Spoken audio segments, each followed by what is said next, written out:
Good evening to all. चलो आज हम शुरू करते हैं अपना नेक्स्ट टॉपिक जो कि है बायोलॉजी। बायोलॉजी का थोड़ा बहुत हम इंट्रोडक्शन देंगे। तो बायोलॉजी में तो जीव विज्ञान आप जानते ही हैं, जीव विज्ञान को बायोलॉजी बोलते हैं। इनका पहला नाम हमारे लैमार्क और ट्रेविरंस ने दिया था।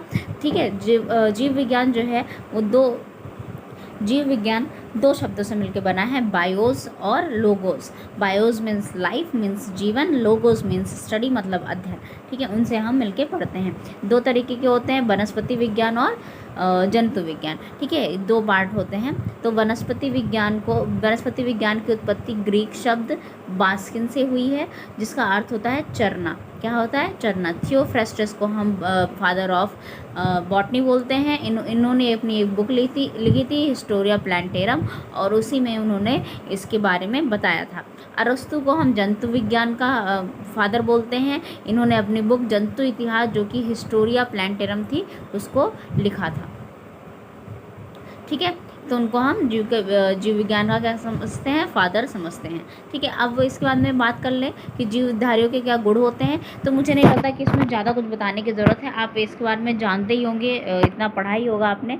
पहला सेलुलर ऑर्गेनाइजेशन, मतलब जिस प्रकार हमारे जो घर होते हैं वो ईंटों से मिलकर बने होते हैं, वैसे ही हमारे जो लिविंग ऑर्गेनिज्म होते हैं वो सेल से मिलकर बनते हैं। जो नॉन लिविंग होते हैं वो किससे मिलकर बनते हैं? एटम्स से मिलकर बनते हैं, एटम, मॉलिक्यूल, इलेक्ट्रॉन, प्रोटॉन से। तो जब नॉन लिविंग की बात करें तो अगर उनके ऑर्गेनाइजेशन की बात करते हैं तो वो एटम हो जाते हैं। एटम कह लें, या फिर हम एटम के अंदर इलेक्ट्रॉन हो गया, प्रोटॉन हो गया, न्यूट्रॉन हो गया, इन सब से मिलकर बनते हैं। लेकिन जो हमारा लिविंग होता है, अगर हम यहीं लिविंग की बात कर लें, मतलब अगर नॉन को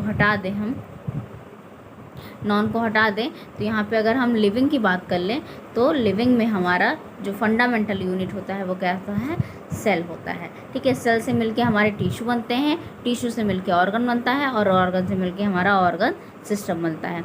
दूसरी एक बहुत बड़ी बात होती है जीव द्रव्य, जिसको हम प्रोटोप्लाज्म बोलते हैं। ठीक है, तो साइंटिस्टों ने कहा है कि जो जीव द्रव्य होता है वो एक फिजिकल बेसिस है हमारी लाइफ का। ठीक है, किसी भी सेल का फिजिकल बेसिस होता है कि जीव द्रव्य उसमें प्रेजेंट होना चाहिए। अब इसमें जीव द्रव्य होता क्या है? एक तरल, गाढ़ा, रंगहीन, लसलसा सा पदार्थ होता है, जिसमें कार्बोहाइड्रेट, वसा, प्रोटीन, कार्बनिक मतलब इनऑर्गेनिक लवण, सॉल्ट्स वगैरह पाए जाते हैं। जो जूलियस हक्सले थे, ठीक है, मेन आपको ये जो हमारे साइंटिस्ट हैं इन्हीं के बारे में पढ़ना है, इसलिए मैं बता रही हूँ। ठीक है, जूलियस हक्सले हैं, उन्होंने कहा था जीव द्रव्य आजीवन की भौतिक आधार होती है। ठीक है, शेप और साइज़ क्या होती है? वो डिफरेंट होती है, सब डिफरेंट तरीके से दिखते हैं, पता ही है आपको। श्वसन और उत्सर्जन भी करते हैं, श्वसन करते हैं। और हाँ, एक इम्पॉर्टेंट चीज़ है एटीपी को हम अपने एनर्जी की क्या बोलते हैं? करेंसी बोलते हैं। क्या बोलते हैं? करेंसी बोलते हैं। सेक्सुअल रिप्रोडक्शन, दो तरीके से रिप्रोडक्शन होता है, सेक्सुअल रिप्रोडक्शन और एसेक्सुअल रिप्रोडक्शन। पोषण, न्यूट्रिशन होता है, जिसमें से हमारा autotrophic nutrition, heterotrophic nutrition, saprotrophic nutrition, ये सब आपने पढ़ा होगा। ठीक है, एडाप्टेशन, जैसे कि जो लोग अपने आप को कि जैसे मान लो कोई हार्श कंडीशन है, उसमें उनको रहना है, तो अपने आप को, सीधी सी बात है, उनको मॉडिफाई करना पड़ेगा अपने स्ट्रक्चर को। तो जो वो अपने चेंज करते हैं अपने कैरेक्टर में, अपने बिहेवियर में, अपने पैटर्न में, अपने शेप में, वही होता है एडाप्शन। ठीक है, उसी को बोलते हैं हम एडाप्शन। ठीक है, सेंसिटिविटी होती है। सेंसिटिविटी क्या होती है? स्टिमुलस के अगेंस्ट होती है। स्टिमुलस क्या होता है? Stimulus change in environment. Stimulus की बात कर लें अगर आपसे पूछे कि स्टिमुलस क्या होता है, तो आप कह सकते हैं कि एनी चेंज इन एनवायरनमेंट, ठीक है, any change in environment is called stimulus. ठीक है, अब वो जो स्टिमुलस, कोई भी तरह का चेंज होता है, स्टिमुलस चेंज होता है, तो क्या होता है? उसके अगेंस्ट हम क्या करते हैं? रिएक्ट करते हैं। जैसे हमें किसी ने थप्पड़ मार दिया, अरे रोने लगते हैं हम, है ना। बहुत तेल लग गई तो रोने लगते हैं, धीरे से लगी तो हम भी लगा देते हैं तो वो होता है हमारा रिएक्शन। ठीक है, तो सेंसिटिविटी होती है।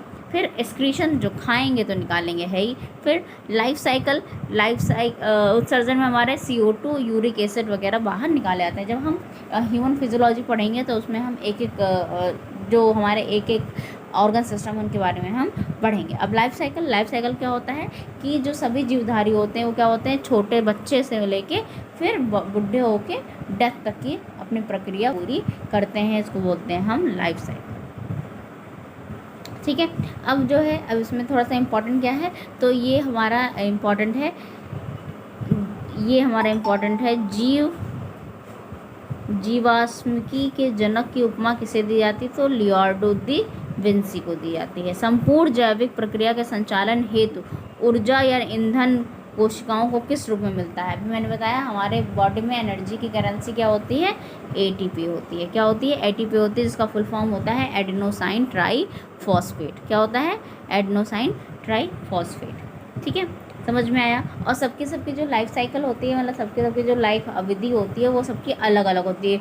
जैसे कि यहाँ पे लिखा हुआ है, कछुए की 200 से 3 साल होती है, पीपल के वृक्ष की 200 साल होती है, साइकस की 300 से 1000 साल होती है, सिकोया की 800 से 1500 होती है। ठीक है, तो सबकी अपनी अलग अलग जीवन शैली होती है। जैसे हमारी एवरेज जो अगर माने तो 65 से 70 साल होती है।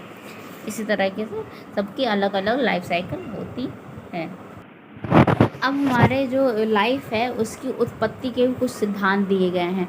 ठीक है, तो जैसे कि एक हमारा केमिकल इवोल्यूशन सिद्धांत दिया गया है। ठीक है, फिर उसके बाद में केमिकल इवोल्यूशन मतलब, ठीक है, तो पहले जो कुछ साइंटिस्ट थे उन्होंने कहा कि जो हमारी जीवन की उत्पत्ति हुई वो निर्जीव पदार्थों से हुई। पर कुछ जो साइंटिस्ट थे वो आए, उन्होंने कहा नहीं, ऐसा नहीं है। हमेशा से क्या हुआ है कि जो हमारे पदार्थ, जो हमारे जीव थे उन्हीं से ही नए जीव बने हैं। तो एक जो हमारे साइंटिस्ट थे जो जिनका नाम था फ्रांसिस्को रेड्डी, इन्होंने कहा था कि जीव की उत्पत्ति जीव से ही संभव है, निर्जीव वस्तुओं से नहीं। ठीक है, आप लोगों को देखिए, आप लोगों को याद क्या रखना है, सिर्फ यही सब याद रखना है कि कौन से साइंटिस्ट ने क्या बात कही थी, या कौन साइंटिस्ट ने कौन सा मत दिया था या थ्योरी दी थी। ठीक है, बाकी कुछ ज़्यादा कुछ मतलब डिटेल में नहीं याद रखना, क्योंकि एमसीक्यू आएगा तो डिटेल नहीं पूछेगा। ठीक है, अब हम बात करेंगे सेल थ्योरी की। सेल थ्योरी दी थी स्लाइडेन और स्वान ने दी थी। स्लाइडेन और स्वान ने क्या दी थी हमारी, इस सेल थ्योरी में उन्होंने भी यही बताया था कि हमारे जो जीवन है वो कैसे बनते हैं। जो हमारे पहले जो जीवित लोग थे या पहले जो जीव कोशिकाएं थी उन्हीं से ही नई कोशिकाएं हमारी बनती हैं। ठीक है, जो सेल जो है वो प्री एग्जिस्टिंग सेल से ही बनता है। यही बात स्लाइडेन और स्वान ने अपने सेल थ्योरी में कही थी। ठीक है, उन्होंने अपनी ये बात भी उसमें जोड़ी थी कि जो हमारे जीवित लोग होते हैं, जीवित ऑर्गेनिज्म जो भी हैं, लिविंग ऑर्गेनिज्म, वो सब की बॉडी जो है वो किससे मिलके बनी होती है, कोशिकाओं से मिलके बनी होती है। स्लाइडेन और स्वान दोनों ने बात कही थी कि हमारे जितने भी जीवित या लिविंग ऑर्गेनिज्म हैं वो सेल से मिलके उनका शरीर बना हुआ है। कोई यूनिसेलुलर है, कोई मल्टीसेलुलर है, पर सब बने सेल से ही हैं। ठीक, फिर थ्योरी ऑफ इवोल्यूशन किसने दिया था? ऑर्गेनिक इवोल्यूशन में क्या कहा गया था? तो थ्योरी ऑफ ऑर्गेनिक इवोल्यूशन में कहा गया था कि मतलब वही जो छोटे मोटे परिवर्तन आने से ही हमारे नए नए क्या बोलते हैं, इवोल्यूशन होता गया, नए जीवों की उत्पत्ति हो गई, जीव और मॉडिफाइड हो गई, बातें कही गई। फिर जीन थ्योरी में क्या कहा गया? जीन थ्योरी में यही चीज़ कही गई कि, ठीक है, तो जीन थ्योरी में क्या बात कही गई कि चार्ल्स डार्विन थे, उन्होंने कहा कि थ्योरी अपनी एक थ्योरी दी थी जिसका नाम था थ्योरी ऑफ पैनजेनेसिस। एक अपनी थ्योरी दी जिसका नाम था थ्योरी ऑफ पैनजेनेसिस। चार्ल्स डार्विन ने दी थी थ्योरी ऑफ पैनजेनेसिस। उन्होंने कहा था कि माता पिता के अंदर एक अति सूक्ष्म नमूने हैं या मॉडल्स हैं जो अंडाणुओं और शुक्राणुओं में जा करके या रह करके अपने जो संतानों में परिवारों के यानी माता पिता के कैरेक्टरिस्टिक्स को क्या बोलते हैं, एक जगह से दूसरी जगह लेके जाते हैं। ठीक है, माता पिता के। फिर उसके बाद में एक अगस्ट वेज़मान आए, उन्होंने क्या कहा? Theory of continuity of germ plasm. इन्होंने क्या कहा था कि जो हमारे जर्म प्लाज्म हैं और सोमेटोप्लाज्म, देखो जर्म प्लाज्म का मतलब जो हमारे जो सेल्स होते हैं जो हमारे बॉडी में सेक्स सेल्स होते हैं, जो मतलब जैसे ओवम हो गया या फिर स्पर्म हो गई, जो हमारे सेक्स सेल्स होते हैं उनके अंदर जो साइटोप्लाज्म पाया जाता है उनको जर्म प्लाज्म बोलते हैं। और जो हमारी बॉडी के अदर सेल्स होती हैं उसके अंदर जो साइटोप्लाज्म पाया जाता है उसको सोमेटोप्लाज्म बोलते हैं। तो इनका कहना ये था कि जो हमारे एम्ब्रियो के टाइम पे क्या होता है कि जो हमारा जर्म प्लाज्म है वो सोमेटोप्लाज्म अलग अलग हो जाता है। जो जर्म प्लाज्म होता है वही उसी के अंदर क्रोमोसोम और डीएनए होता है जो कि अपने अंदर जीन्स को रखते हैं, जो जीन्स अपने जो अपने माता पिता हैं उनके सारे लक्षणों को अपने पास रखता है और एक जगह से दूसरी जगह पहुंचाता है। ये काम जो है कौन करता है? जीन करता है। तो इन्होंने अपनी थ्योरी में ये बात कही कि theory of continuity of germ plasm. उन्होंने ये बात कही कि जर्म प्लाज्म जो होता है उसके अंदर क्रोमोसोम और डीएनए पाए जाते हैं और डीएनए के अंदर जीन्स रहते हैं और यही जीन्स क्या करते हैं? अपने अंदर माता पिता के लक्षणों को रखते हैं और जब रिप्रोडक्शन होता है उसके दौरान उनको दूसरे बॉडी तक ट्रांसफ़र करने का यानी ऑफस्प्रिंग तक ट्रांसफ़र करने का काम करते हैं। ठीक है, फिर उसके बाद में एंजाइम थ्योरी आई। तो मतलब ये जो पिछला था theory of continuity of germ plasm, समझ गए ना। तो इन्होंने यही कहा था कि वो जो हमारे पुराने पूर्वज थे उन्हीं से ही नए जीवों की उत्पत्ति होती है। फिर बात आती है एंजाइम थ्योरी की। इन्होंने क्या कहा था कि जो हमारे अंदर की बॉडी होती है, जो कोशिका होती है, उसके अंदर मेटाबॉलिक एक्टिविटीज़ चलती रहती हैं और इस मेटाबॉलिक एक्टिविटीज़ को कराने का काम हमारे कुछ एंजाइम्स करते हैं। ठीक है, इन्होंने ये बात कही थी। फिर उसके बाद में हमारा आया था जेनेटिक्स आया था। तो जॉर्ज और बीडल, यहाँ पे आप देख रहे हैं, इनका नाम देख लीजिए, जॉर्ज और बीडल। ये सब इंपॉर्टेंट है ना, मतलब साइंटिस्ट के नाम, उनके दिए हुए थ्योरी वगैरह ये इंपॉर्टेंट है। जॉर्ज बीडल और एडवर्ड टैटम ने एक सिद्धांत दिया था, एक जीन एक एंजाइम। ये बहुत ही ज़्यादा इम्पॉर्टेंट क्वेश्चन है कि एक जीन एक एंजाइम किसने दिया था? कि तो जॉर्ज बीडल और एडवर्ड टैटम ने दिया था। इन्होंने क्या कहा?